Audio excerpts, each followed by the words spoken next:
Coming in at 25 tons, it's not the lightest of the light mechs, that would be 20 tons, but the Mist Lynx is still a relatively lightweight mech that is also a workhorse of an Omnimech for the clans. So, what makes it earn its industry designation of Koshi, or Koshia, Koshi, which means small death, from the DCMS forces during the clan invasion. What's up, everybody? I'm James. Welcome to Mechanical Mayhem, and this is Mech Bay. Mech Bay is a lore dive into a particular mech chassis, looking at what it is lore-wise, and just appreciating it that way, letting it have some time in the spotlight, whereas Mech Lab is looking at a build in a particular game. So, with that said, we're looking at the Mist Lynx, a clan Omnimech, for the first actual dive into the lore of a mech. So, the Mist Lynx is a venerable mech because it has a long history, all things considered. It was put into production in the year 2926. The clan invasion wouldn't happen until 3050, right? So it is over a century old and in operation by the time the clan invasion comes around. And in actuality, another light mech, the Arctic Cheetah, was designed to kind of replace the Mist Lynx, to be the thing that would take over its role, more or less. And even though that was the case, the Mist Lynx never truly got a chance to go away, if you will. It's been in production for so long, it is a capable workhorse that it finds a station even alongside its theoretical replacement in the Arctic Cheetah. So it's pretty capable. Now, this lightweight mech is definitely going to be something that you are not going to throw, at a heavy or an assault. You're not really going to do that with lightweights anyway, but it is a pretty capable mech nonetheless. So, as I said, it is a clan Omni mech. It came into production 2926, which means it was designed a little bit earlier than that and tested and everything else. And the clan responsible for designing this is actually Clan Smoke Jaguar. So, the Lunderholm training facility, known as the Mist Lynx training facilities, probably got a namesake either from this mech or this mech got a namesake from there. I don't know which came first, the chicken or the egg. So, despite the fact that Clan Smoke Jaguar is the one that initially designed it and produced it, it became a widespread lightweight workhorse amongst the clans in general. And after Clan Smoke Jaguar would be annihilated for a period of time, its production would be taken up by other clans.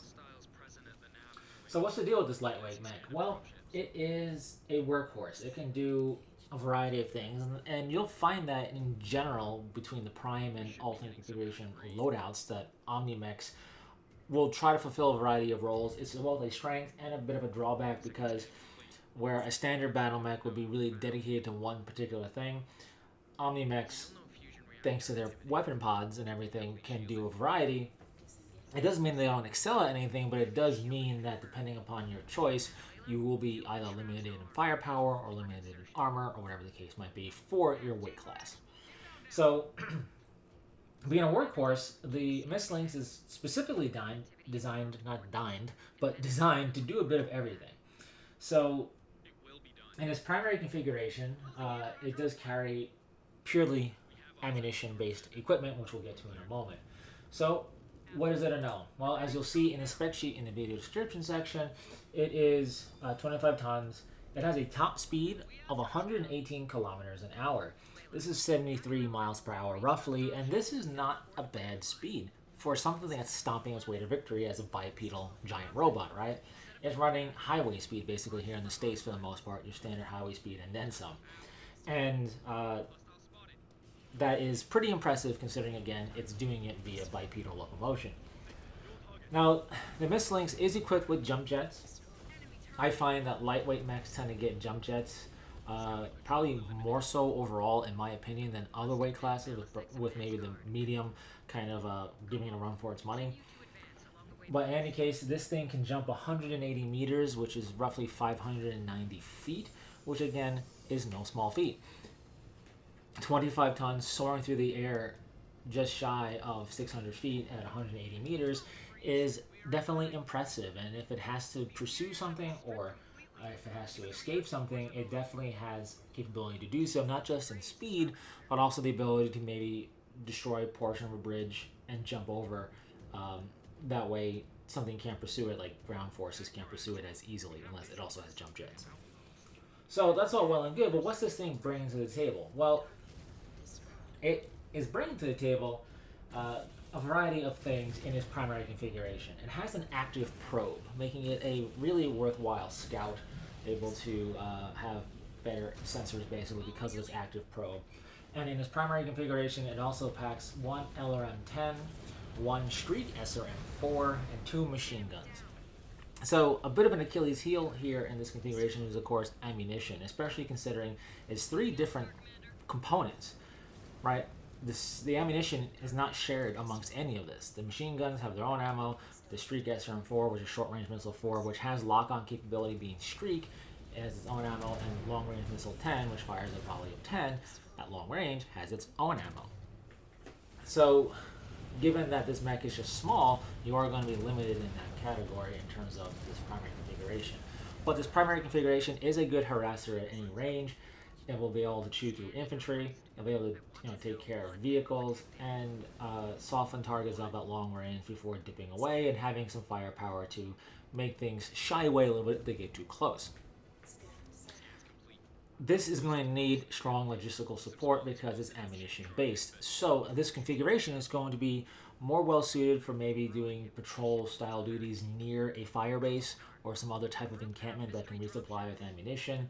It is going to work well in quick hit and run situations alongside a heavier star, so it can go ahead, range forward, scout a bit, harass a bit, get out of there. The rest of the star takes care of business, and it continues, and it can probably extend its operational capability as long as it's not in protracted combat utilizing its ammunition.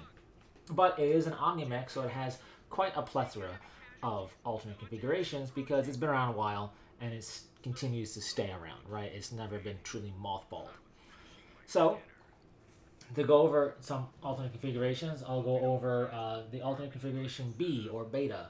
This is a close combat configuration for the Mist Lynx. It incorporates 2 ER medium lasers, which is really going to be more so from medium to extended medium range to long range situations, honestly, in the capability of clan technology. But it also is decent kind of for a quick burst of damage and is just as effective up close as it is further away. So medium lasers are a fine piece of kit to have in your more close combat oriented configuration, because it can also reach out and touch further than you might expect with the rest of its gear. And it also has 2 SRM-6 launchers. Now these are not Streak, so they're going to be firing and straight ahead and no lock-on needed, which means it's not going to be as accurate. But that is a pretty decent punch. Considering this mech is going to be jumping around, it is also backed up by a single extended range small laser, because screw you, that's why we're clan tech, we can fit a lot more in than you might think. So here we are. And you have yourself a potent little urban scrapper and dense terrain packed area scrapper. It has jump jets, it has speed, it's going to be able to zip around, jump over things, fire at you, get out of dodge, and continue the process. And don't discount the small laser. It's not just going to be for hunting. It's going to be for scrapping with vehicles and mechs as well. This will definitely be a danger to heavier mechs in a densely packed area that maybe don't have the maneuverability from jump jets or whatever the case might be. Which is why urban environments will really suit the alternate configuration B or Beta. Alternate configuration C, or Charlie, is a really cool configuration for me personally. It really speaks to my leaning towards energy-based equipment. And it's a pretty decent support to boot, because this kind of turns the Mist Lynx into a more long-range support, because it has one single extended range large laser, which is quite actually pretty decent in terms of range, and that's backed up by an extended range medium laser for when things get a bit closer.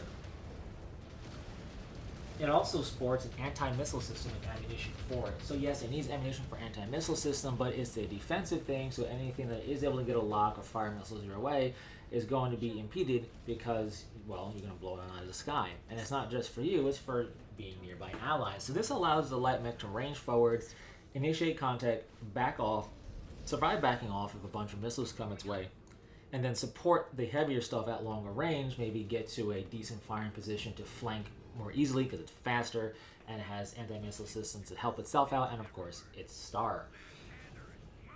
This configuration also has an ECM suite to protect it in an electronic warfare situation, so it can either be disruptive or it can counter, further helping it be supportive for the star. It's not going to win awards for dishing out crazy amounts of damage, but it is going to be able to reach out and touch beyond the effective range of freeborn technology effectively for a long period of time, and then back off and constantly more or less kite the enemy and stay out of harm's way for the most part, and things that are able to launch missiles are going to have a harder time hurting this Mist Lynx. It's a true small depth situation, the Koshi, right? So, in fact, the footage of it in action is of that configuration. And lastly, because why not, we have alternate configuration D, not alternation, but alternate configuration D, or Delta.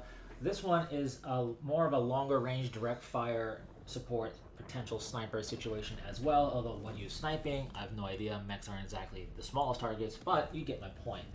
This Mist Lynx has an Ultra Autocannon 2 for long range, and it has an extended range medium laser and an ER small laser, because screw you, we're not going to do two of the same type. We're going to have real variety, because when we get close, you're going to have a laser light show of red and green.